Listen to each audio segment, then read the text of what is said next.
makausap.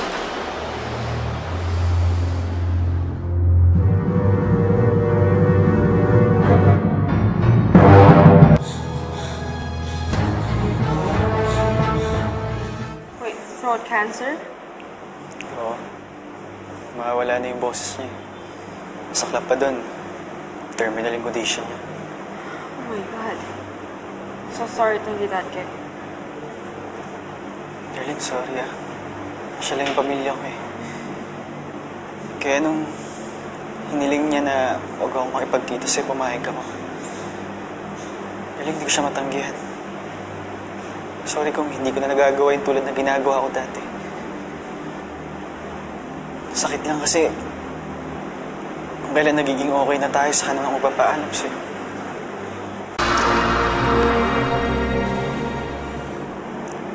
Darling, siya lang yung pamilya ko.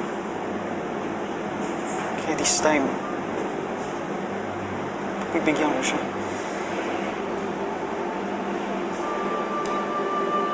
It's okay. I completely understand. Pamilya yun eh.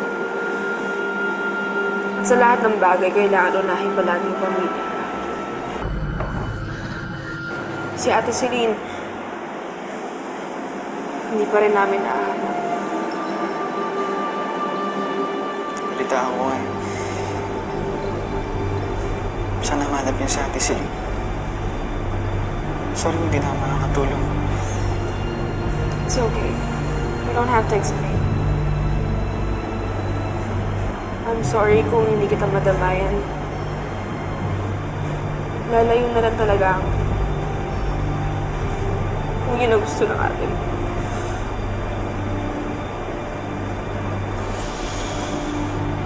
Darling, sa kahit anong mangyari, gusto na iniisip pa rin kita. Pagdadasal ko pa rin yung mapakapakanya ng pagprueba niya. I'll pray for Miss Olga.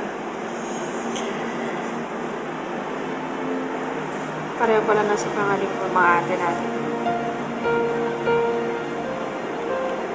Kevin, hindi ko kaya mawala si Ate Celine.